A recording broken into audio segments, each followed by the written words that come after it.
Another long night. Paperwork's done, streets are quiet, and the only thing left to do is pour a drink, light one up, and let the memories do the talking. These old cases, they don't rest easy, and neither do I. But maybe you can. So go on, lie back, close your eyes, and let me tell you one from the files. Something strange. And if this story keeps you company tonight, or gives you something to think about in the dark, go ahead and tap that like button. It helps more people find their way to this little corner of the night. The Woman Who Never Left. You ever walk into a house that feels too quiet? Not peaceful, not calm, just too quiet, like the air's holding its breath. That was the Patterson place on Rosewood Lane. I got the call just past midnight. Dispatch said a guy named Alan Patterson had been in twice that week. Said his wife went missing months ago, but now he was getting signs. Noises in the walls, whispers at night, shadows moving in mirrors. They told him to sleep it off, but I don't sleep much anyway. Rosewood was one of those old streets where the trees grew taller than the houses and everyone watered their lawns like it was a damn religion. Picket fences, porch lights, and secrets buried under flower beds. Alan met me at the door in a brown cardigan and slippers. His hair was neat, parted like a Boy Scout's, but his eyes were wild around the edges, too white, like he hadn't blinked right in days. "Thanks for coming, Detective." He trailed off. Couldn't remember my name. That's fine. Most people don't. The living room looked staged. Clean, but not lived in. Magazines fanned perfectly on the coffee table. A single wine glass on the counter. Photos of him and a woman. Smiling at the beach, holding hands at some wedding. Lined the mantel. I asked him when he last saw her. He said, November. I asked what day. He said, the one it snowed. I told him it hadn't snowed in November. He didn't answer. Instead, he said he'd been hearing her. Every night. Around 2:12 a.m., almost like clockwork. Said she called his name, then went quiet. I asked what she said. He swallowed hard. She says she's cold, he whispered. She says I forgot her. I looked around the room again. Something felt set up, like a stage where the actors never arrived. I noticed the dining table. 2 chairs, 2 plates, candle in the middle. The food was still warm. You expecting company? I asked. She likes pasta, he replied, eyes twitching toward the hallway. I followed his gaze. That's when I saw it. The bathroom door, cracked open just an inch, and the glow of a nightlight flickering inside. Something about that light made my stomach pull tight.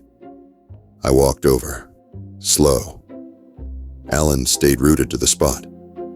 The bathroom smelled like lavender and ammonia. Shelves lined with beauty products, all hers. Lipsticks with the tips still rounded. Shampoo half used. Razor with hair still caught in the blades. There was no dust on anything. You keep all this around? I asked. She's coming back, he said softly. That's when I looked at the mirror. There were fingerprints on it. Too small for Alan. Delicate, oily prints in the shape of a hand, like someone had reached out from the fog. Only there hadn't been any fog. No one had showered in here in days. I asked if I could look around. He nodded. Said he'd be in the kitchen if I needed him. I checked the bedroom. Sheets made tight. Pillows. One side had an indent. The closet was full. Dresses, shoes, a perfume bottle turned slightly askew. I took a photo of it all. Something wasn't right. Back in the kitchen, I noticed something odd. A calendar on the fridge with the name Rachel, written in loops across a date 2 weeks ago. Underneath it said, "Dinner with R." I pointed to it. "I thought she was missing," I said. Alan blinked. "She is." "So, who wrote this?" He didn't answer. That night, I filed a light report. No crime scene, no body. Just a man slipping into madness with the face of a woman still lingering in his house. But I couldn't shake the feeling that something had happened, that maybe she never left at all. A week passed. Then I got the call. A neighbor swore she saw Rachel Patterson, same coat, same red scarf, walking down the street at 3 a.m., right past the mailbox. She waved. I asked if they saw where she went. "Into the house," the neighbor said. "She had keys." I went back to Rosewood the next morning. Early. Before the sprinklers came on and the joggers made their rounds, pretending not to see the yellow tape still tucked into the neighbor's mailbox. Alan didn't answer the door at first. I knocked 3 times. Waited. Heard footsteps. Then nothing. Just as I turned to leave, the door cracked open. He looked worse. Pale. Lips cracked. His cardigan had one side tucked into the waistband of his pants. He blinked like light was a new thing. "You saw her, didn't you?" he rasped. "No," I said, "but someone else did." He smiled, crooked and wrong. "I told you, she's still here." I stepped past him and into the house. The air was thick now, humid, like the walls had been sweating. Something rotted under the clean scent of lavender. Something low and animal. I asked if he'd gone anywhere lately. "Nowhere to go," he said. "Rachel wouldn't like that." He led me to the hallway, the one that ran between the bathroom and the bedroom. He stopped in the middle and pointed at the wall. "She knocks every night, right there." I knelt, pressed my ear to the drywall. Nothing. Then, just as I was pulling away, 3 faint knocks from the inside. I froze. "Alan," I said slowly, "what's behind this wall?" He hesitated. "Storage. It was supposed to be a linen closet, but we never finished it. Just framing and dust." I told him I needed to see it. He didn't protest. Just went to the garage to get the crowbar. That's when I noticed the picture frames again. There were more than last time. I counted 9 photos of Rachel now, and one I hadn't seen before. She was in the kitchen, wearing that red scarf. Same outfit as the sighting. A cup of coffee in one hand, smiling like it was Sunday morning. The timestamp read, 5 days ago. Alan returned with a crowbar. His hands shook as he passed it to me. "If she's mad, don't blame me." I started with the corner seam. The nails came out easy. The panel was newer than the rest of the wall. Lighter wood, different grain. Someone had replaced it recently. Behind it was darkness. I shined my flashlight in. It was just a crawl space, empty, except for a blanket and a wine glass and hair. Long red strands curled up in the corner like thread from a forgotten doll. But no body. "She was sleeping here," I said. Alan just nodded. "She told me she needed time to cool down, to think." "You let her live inside the wall?" "She said it was safer." My skin crawled. I asked where she was now. "She comes and goes," he said, "but she's not mad anymore." I searched the rest of the crawl space. Found a journal. Most pages were torn out, but one remained. He says I never existed, but I do. I still do. And I'm going to prove it. There were fingerprints smeared across the ink. That night, I had forensics pull the fingerprints. We had Rachel's on file from a job application 10 years back. The results came in the next day. Match. No question.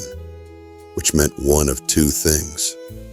Either Rachel Patterson was still alive, or someone wanted me to think she was. But here's where it gets worse. I pulled phone records, credit reports, anything I could find. Rachel's number was deactivated. Her bank account dormant. Except for one charge. 2 weeks ago, someone used her debit card at a gas station 3 blocks away.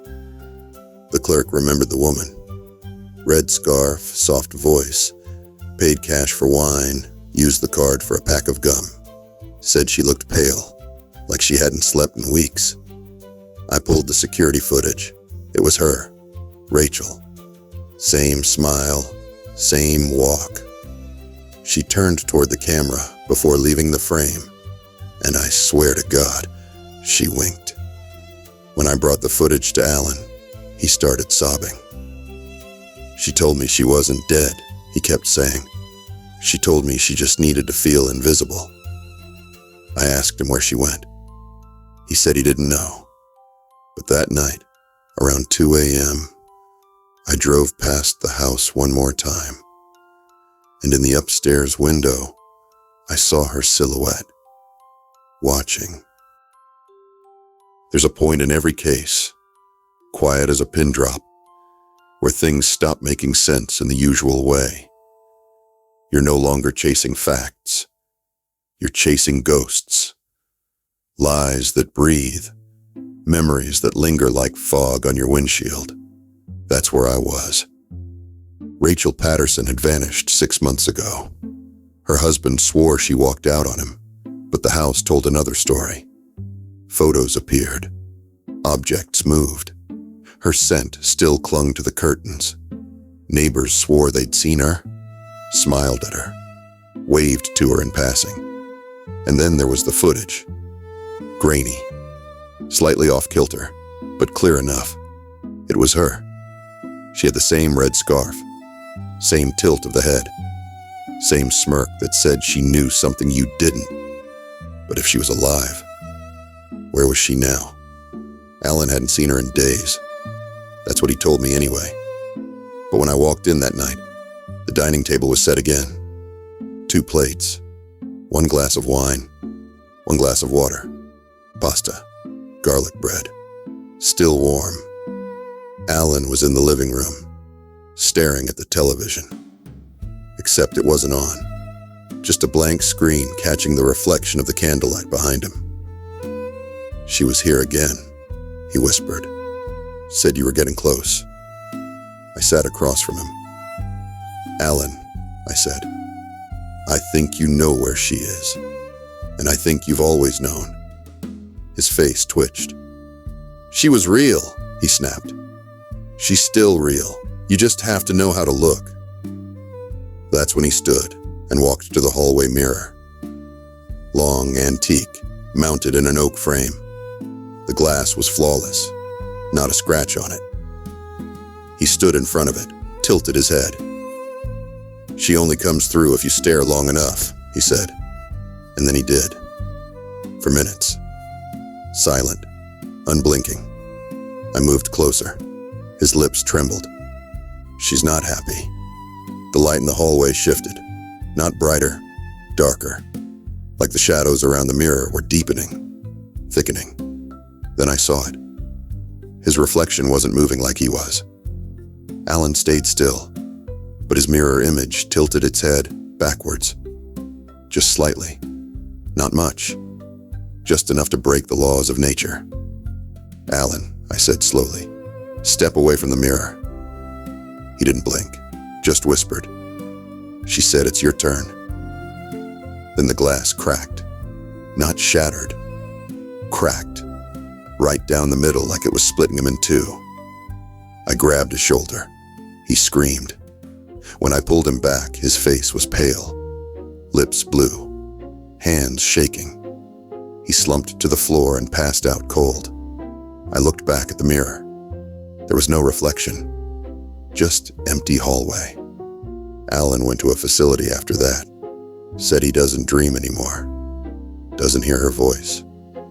But sometimes, late at night, he wakes up laughing, like something funny happened that no one else was in on. I had the mirror moved to to evidence, locked it up tight. But I made one mistake. I looked into it before I covered it, and for just a moment, I saw her. Rachel. Her face was pale, lips cracked, eyes too wide. She didn't blink. She didn't breathe. She just smiled. Then she whispered something. I'll never forget it. Tell him to stop looking for me. I'm already in the house. I haven't slept since, and I never set the table for two. But sometimes I still smell lavender, even when I'm alone.